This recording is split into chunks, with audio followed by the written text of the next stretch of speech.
The one date King Felipe ruined for Princess Leonor. Evening settles over Madrid with the softness of ordinary life.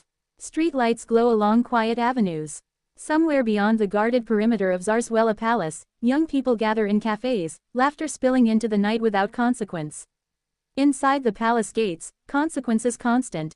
Princess Leonor de Borbón y Ortiz stands before a mirror, not adjusting a crown, but smoothing the sleeve of a simple jacket.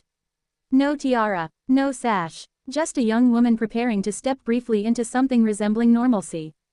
The phrase sounds domestic, almost familiar, but within a constitutional monarchy, even a father's concern carries institutional weight.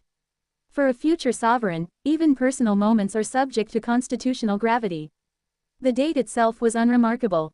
A meeting arranged within appropriate security parameters. A setting discreetly monitored, though outwardly ordinary. The young man was not controversial. No scandal, no political lineage that would complicate headlines. Simply appear. And yet, it did not proceed as planned. 2 minutes into this story, the assumption forms naturally, an overprotective parent stepping in too soon. That assumption misunderstands the architecture of monarchy.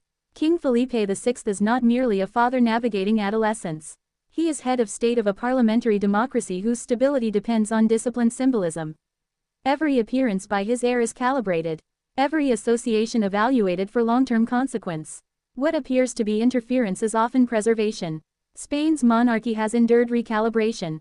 After abdication reshaped public trust, Felipe narrowed the institution's exposure. Financial transparency increased. Public engagements refined. The message was deliberate. The crown exists to stabilize, not to distract. This is the living thread of continuity. Leonor's generation moves easily between private messages and public platforms. But the heir to the Spanish throne does not possess that luxury. A photograph captured casually becomes global within minutes.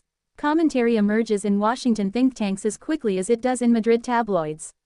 London compares generational conduct. Berlin measures composure. Ottawa and Canberra observe how constitutional monarchies protect neutrality in modern visibility.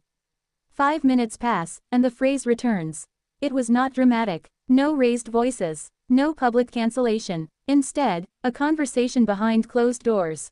Timing reconsidered. Optics assessed. The quiet reminder that even innocence can be misinterpreted.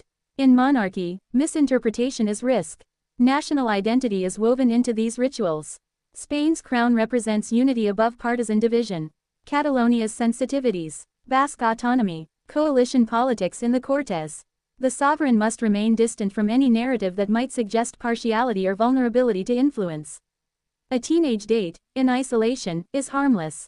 Within the ecosystem of state symbolism, it is a variable. At 8 minutes, a deeper tension emerges. The real issue was never the boy. It was timing. Leonor's public oath to the Constitution marked a transition from protected adolescence to visible institutional figure. Her military training reinforces command symbolism within constitutional limits. Every step forward reduces the margin for informal spontaneity. There is something deliberately unspoken in such interventions.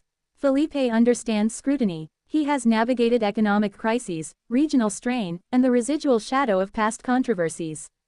He knows how quickly narrative can detach from reality. His guidance is not rooted in control, but in experience.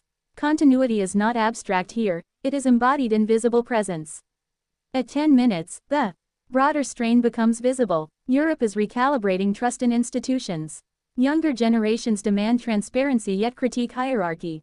Monarchies survive by embodying stability without appearing detached from society. If Leonor appears too insulated, criticism follows.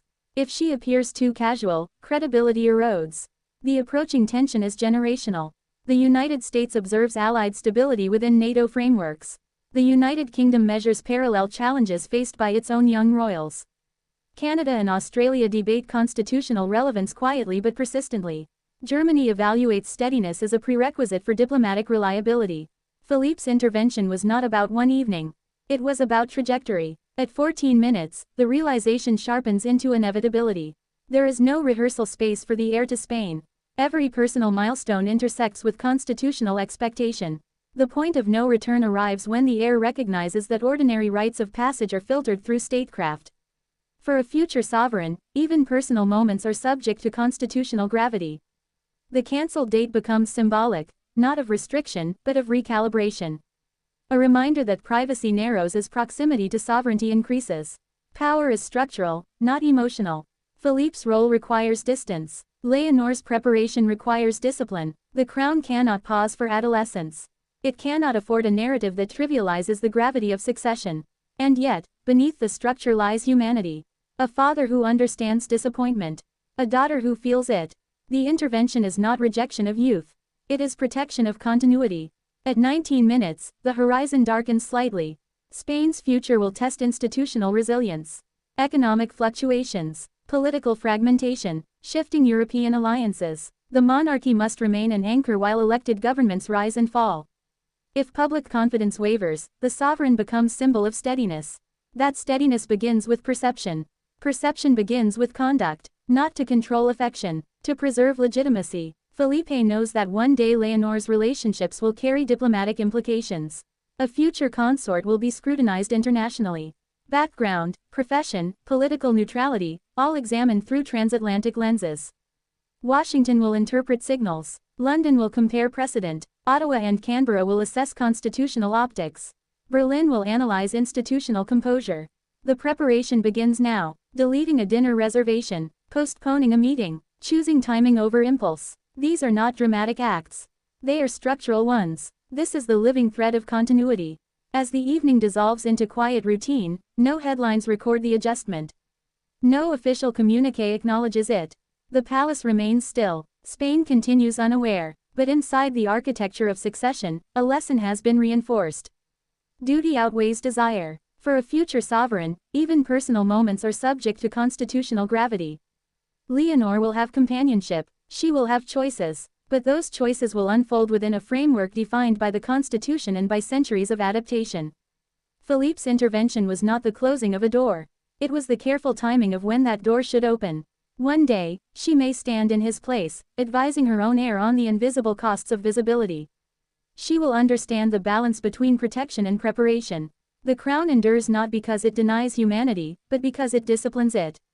Outside the palace, cafes close. Streetlights dim. Young couples walk home without scrutiny. Inside, the future queen absorbs another lesson in restraint. History rarely records such moments, but it is shaped by them.